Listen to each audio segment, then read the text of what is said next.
जय हिंद मित्रों, मैं जितेंद्र कुमार पांडे आपका स्वागत करता हूं आपके अपने ही YouTube platform target with Jitendra पर।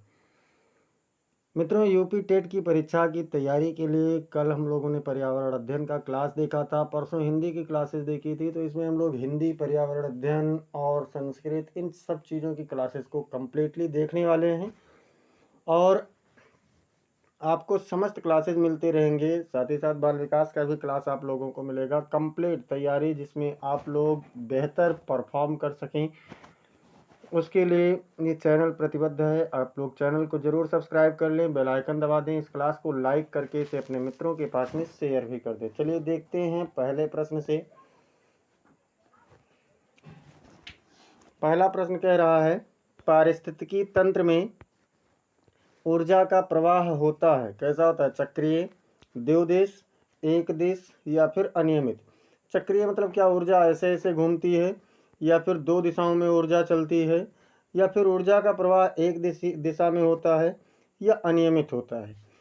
तो मित्रों, पारिस्थितिकी तंत्र में ऊर्जा का प्रवाह एक दिशीय होता है। कैसे? जैसे मान लीजिए घास है, इस घास को हिरण ने खाया इसको, और हिरण को खा गया शेर। तो इस प्रकार से एक दिशा में ऊर्जा का प्रवाह कंटिन्यू चल रहा है। खाद्य श्रृंखला वाला देखिए तो याद आ जाएगा। प्रश्न संख्या 2 कह रहा है, अगला प्रश्न है, खाद्य श्रृंखला का प्रथम स्तर होता है उपभोक्ता, अपघटक, उत्पादक या फिर परजीवी। तो मित्रों, इसमें होता है, पहला स्तर होता है उत्पादक, दूसरा स्तर होता है उपभोक्ता, और तीसरा होता है अपघटक, और चौथा होता है परजीवी।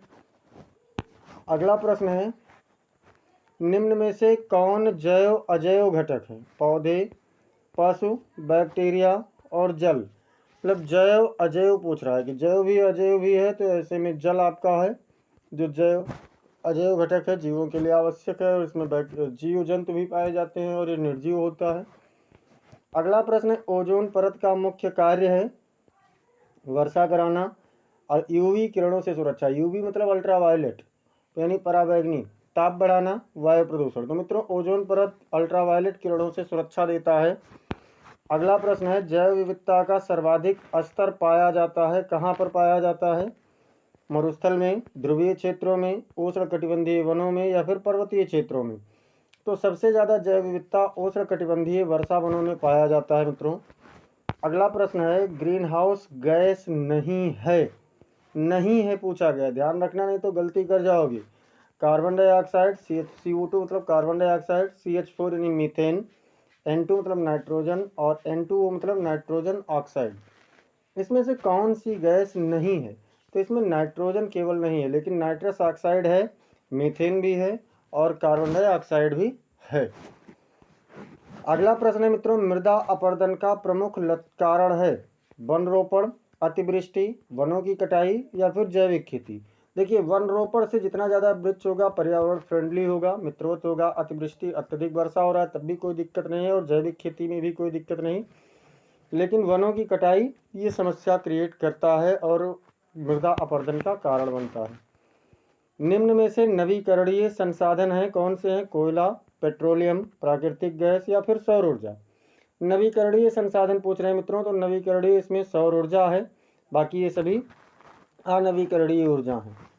अगला प्रश्न है, जल प्रदूषण का प्रमुख कारण नहीं है औद्योगिक अपशिष्ट, घरेलू सीवेज, वर्षा जल, कृषि रसायन। नहीं है पूछ रहा है, कौन सा इसमें नहीं है? तो इसमें वर्षा का जल प्रदूषण का कारण नहीं है। अगला प्रश्न है, जैव अपघट्य कचरा है। जैव अपघट्य कचरा कौन सा है? प्लास्टिक, कांच, पॉलीथीन या फिर सब्जियों के छिलके। अपघट्य, जैव अपघट्य मतलब जिसको जीवाणु सड़ा गला सकते हैं। तो मित्रों, प्लास्टिक को नहीं सड़ा गलाया जा सकता, कांच भी नहीं सड़ाया गलाया जा सकता, और पॉलीथीन तो इतनी जल्दी सड़ता गलता ही नहीं। सब्जी के छिलके हैं तो ये सड़ गल जाते हैं, इसलिए यही जैव अपघट्य कचरा है। अगला प्रश्न है, पारिस्थितिकी संतुलन बिगड़ने का मुख्य कारण है, क्या है? प्राकृतिक आपदाएं, मानव गतिविधियां, मौसम परिवर्तन या फिर जीवाणु। मानव गतिविधियां, क्योंकि इसमें वनों की कटाई हो रही है, पर्वतों को तोड़ा जा रहा है, बहुत सारे परिवर्तन किए जा रहे हैं, तो इसमें मानव गतिविधियां हो जाएगा। अगला प्रश्न है, वन संरक्षण से संबंधित दिवस है 5 जून, 22 अप्रैल, 21 मार्च, 16 सितंबर। 5 जून को पर्यावरण दिवस मनाया जाता है, जो कि नहीं है। भाई वन संरक्षण की बात हो रही है। 22 अप्रैल को पृथ्वी दिवस मनाया जाता है। 21 मार्च को विश्व वन दिवस मनाया जाता है और यही आपका वन संरक्षण से संबंधित है। और 16 सितंबर को ओजोन दिवस मनाया जाता है। दिवसों को भी याद रखिए। ये आपका क्या है, तो ये पर्यावरण दिवस है। 5 जून पर्यावरण दिवस, 22 अप्रैल पृथ्वी दिवस, 21 मार्च को वन दिवस और 16 सितंबर को ओजोन दिवस। क्या होता है, ओजोन दिवस। अगला प्रश्न देखते हैं।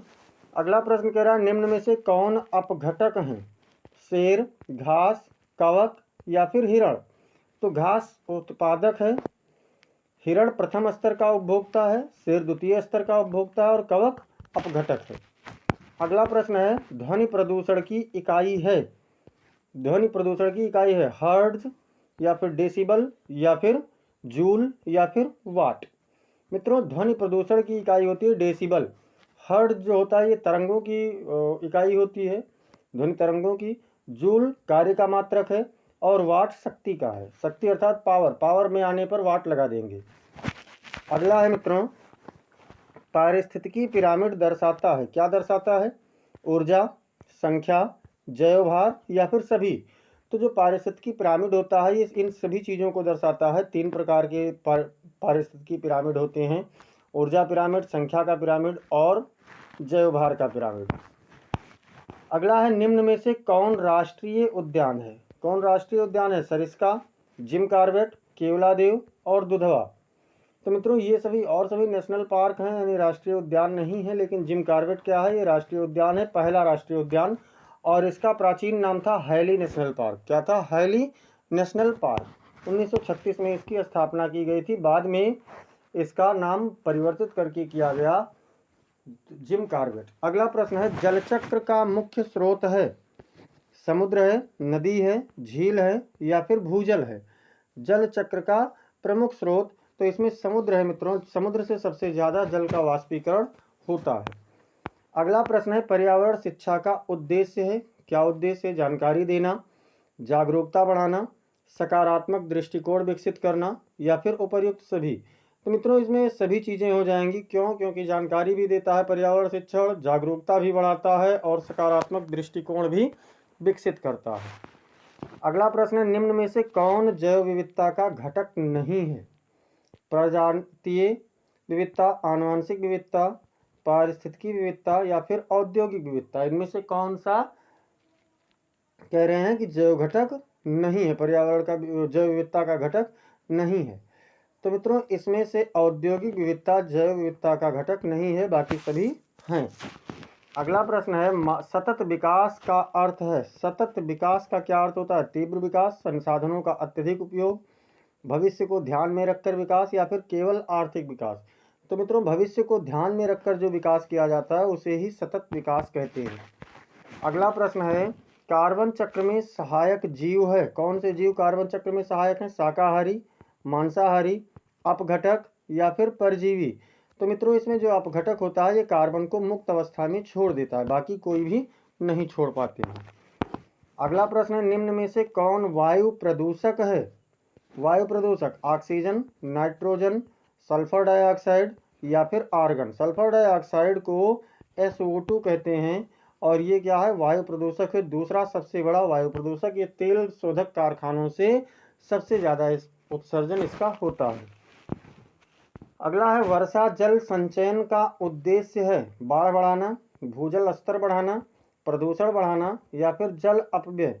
तो मित्रों भूजल का स्तर बढ़ेगा अगर वर्षा के जल को संचित किया जाता है तो। अगला प्रश्न है जैविक खेती का मुख्य लाभ है, क्या लाभ है, अधिक रसायन, मृदा की उर्वरता, त्वरित उत्पादन या फिर अधिक प्रदूषण। तो मित्रों जैविक खेती से मृदा की उर्वरता बनी रहती है। अगला प्रश्न है निम्न में से कौन जलवायु परिवर्तन का परिणाम है, हिमनदों का पिघलना, समुद्र स्तर में वृद्धि, मौसम की अनिश्चितता या फिर उपर्युक्त सभी। तो ये सभी चीज़ें जलवायु परिवर्तन का ही परिणाम हैं। अगला प्रश्न है रिड्यूस, रीयूज, रिसाइकिल किससे संबंधित है, कल हम लोगों ने देखा था पर्यावरण संरक्षण से, और पर्यावरण संरक्षण में अब किससे संबंधित है, जल संरक्षण से या कचरा प्रबंधन से या फिर वन संरक्षण से या ऊर्जा संरक्षण से? तो मित्रों ये है कचरा प्रबंधन से संबंधित होता है। अगला प्रश्न है, राष्ट्रीय पर्यावरण दिवस मनाया जाता है। राष्ट्रीय पर्यावरण दिवस की बात हो रही है, कब मनाया जाता है? 22 अप्रैल, 5 जून, 21 मार्च या फिर 2 अक्टूबर। तो 5 जून को ही राष्ट्रीय और विश्व पर्यावरण दिवस दोनों मनाया जाता है। अगला प्रश्न है, निम्न में से कौन प्राकृतिक आपदा नहीं है? भूकंप, चक्रवात, सूखा या फिर औद्योगिक दुर्घटना?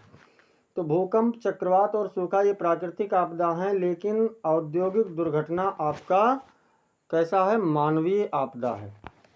अगला प्रश्न है, पारिस्थितिकी तंत्र का सबसे महत्वपूर्ण घटक है? कौन सा है? उत्पादक है कि उपभोक्ता है, अपघटक है या फिर सभी समान रूप से है?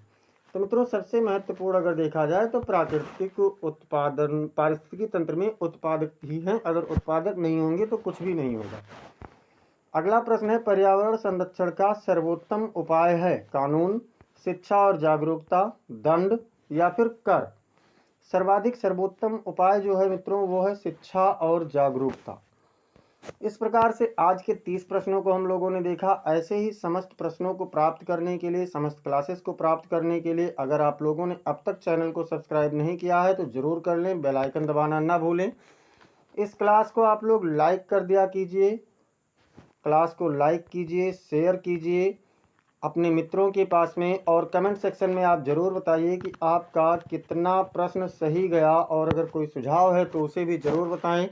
मिलते हैं फिर अगली क्लास में, तब तक के लिए जय हिंद, जय भारत।